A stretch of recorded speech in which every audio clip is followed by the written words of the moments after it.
Hello, welcome to Quackalope. Thank you for being here. Today, we're taking a look at Lords of Vaala Dragonbond by Draco Studios. And this game, at the time you're watching this video, should be available over on Kickstarter. Link, as always, in the top of the video description. So, what is Lords of Vaala?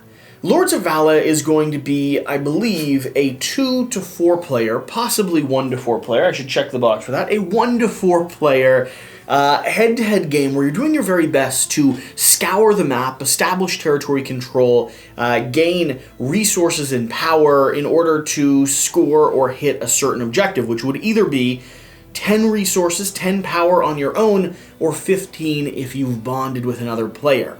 This game has two very fascinating or very interesting things going on. First off is going to be asymmetric player characters and powers, from dragons that you can activate to generals that you can engage with, and you're going to choose which faction you want to play, and that'll progress or script the way that you're going to be interacting with the map. Dragons will be able to soar, move across oceans, destroy vast fortresses and armies while collecting and gathering power into their horde. Whereas the generals are going to be focused much more on a territory control style game, spreading, arming forces, gaining special abilities and special units that can activate based off the regions they're in, and of course, collecting power by sheer dominance and area control, as opposed to direct and powerful attacks and movement. Now, the other interesting thing you should be paying attention to when it comes to Lords of Vaala is going to be the way the actions are actually taken. This game is going to have a storybook-style programming or sequencing event, where every player, one at a time, is going to place one card after another on top of a stack, an order of operations. That will start with a storybook card, which is going to spawn resources, move control, affect the landscape in some different ways, and then one at a time, we're going to be adding to the stack, piece by piece. And of course, I'm just adding them randomly at the moment, but you'll actually be able to pick. That'll continue until one active player chooses to pass. When an active player chooses to pass, this storybook will be closed, you'll flip it over to the other side, and you'll begin programming or scripting or playing out the actions which you've decided to take. This makes the game pace in a really interesting way. You're programming or deciding what you're going to do at the start of every round, and then depending on how the board shifts, depending on what your enemies do, depending on how you decided to move and what resources spawned into the region, you have to think on your feet and adapt and try to maximize your strategy.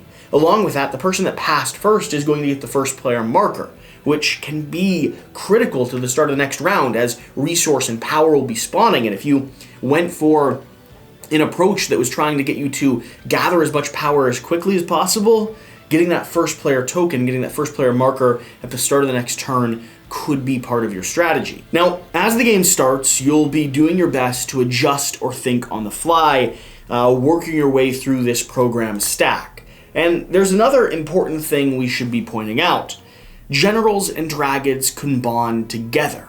This game could go from a four-person helter-skelter, gain as much power, destroy the land as possible, to a team of 2 versus 1 or 2 versus 2, or 2 individual players going up against a unified dragon and general.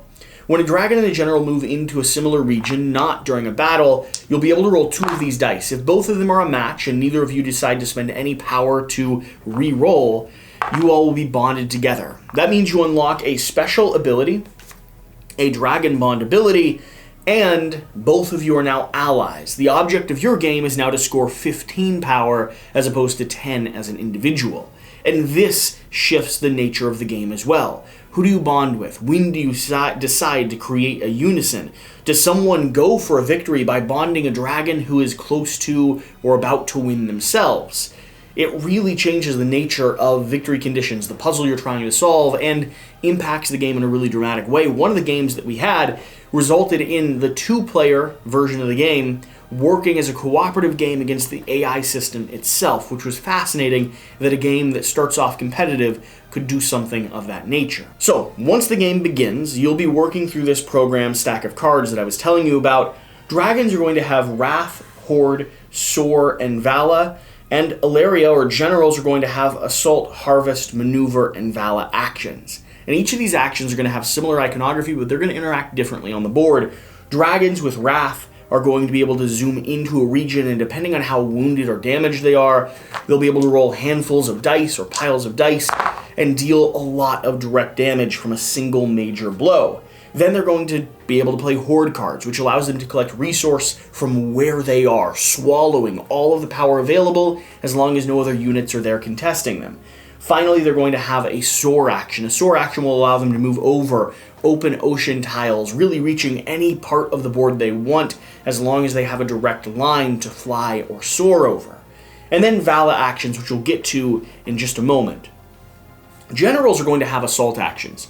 Assault actions are going to deal with moving or maneuvering their troops across the board and having squadrons of very different units, like horses, cavalry, soldiers, or your legion, and archers, or your kind of arrows and ranged characters. If you move into an area, depending on the unit and forces you have, you'll roll dice to attack that location, fighting either dragons, the generic AI, or other players that have their own squadrons that are controlling different territory.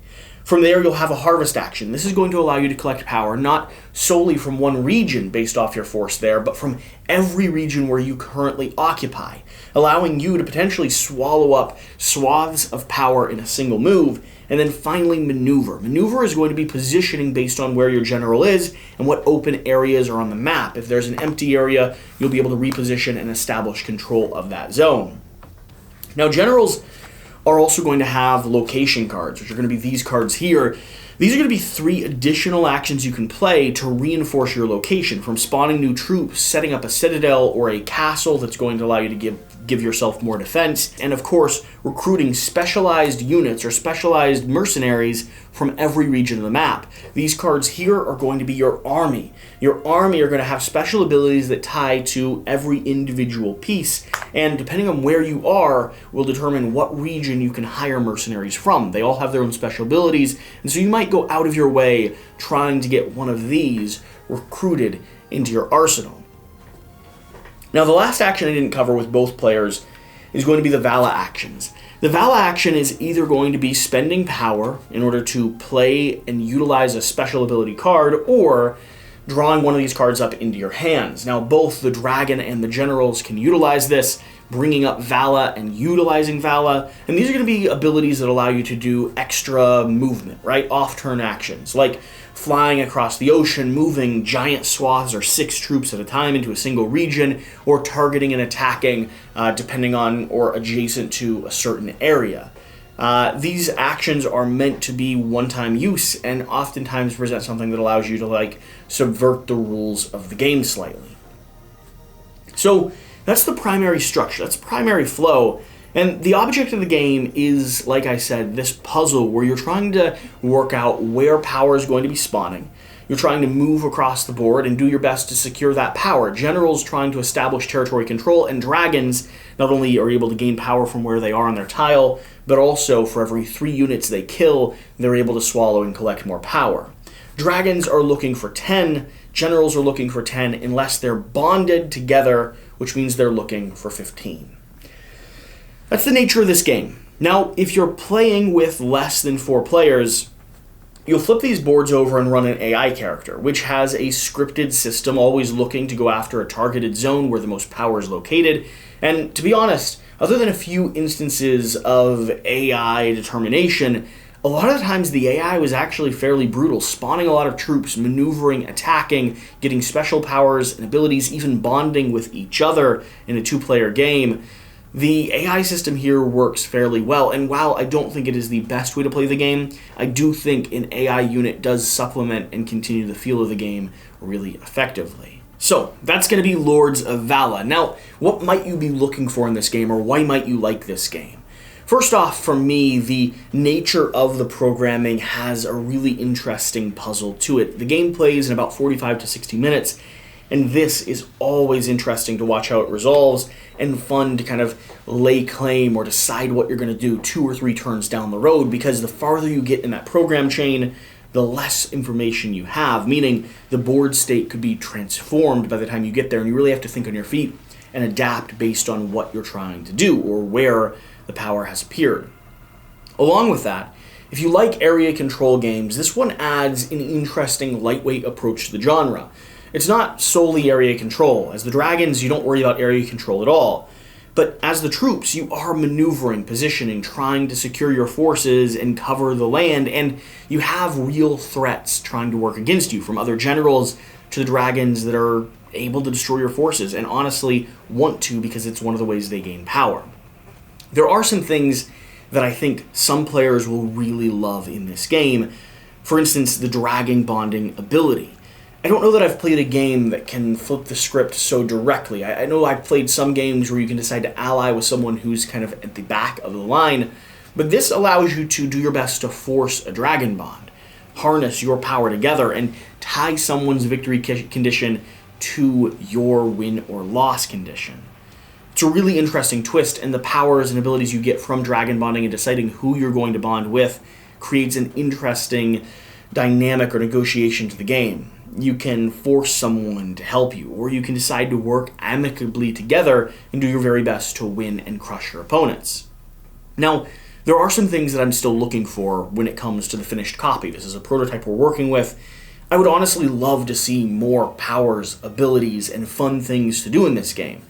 I like the Dragonbond abilities a lot, and some of these units that you could recruit were really, really fun to use, but the Vala cards, for instance, I'd like to see them break the game a little bit more, and I'd also like to see more resource spawn across the board as a whole.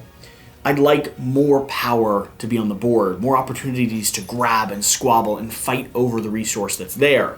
In some of our games, we've had instances where there's only 1 or 2 power left on the board, and while that does make a tight, borderline finish, I'd like a little bit more opportunity to generate and then swallow power to really feel like we're playing in this living and sort of flowing world. This system, for me, is open to so many different modules and characters and expansions and different units and troops and ways to interact with the board. I love the art and the aesthetic and the way the game is approaching itself. And like I said, when it plays in about 45 to 60 minutes, I think it does an excellent job of giving me a feeling of sort of an area-controlled programming game that is doing something unique in the genre or space.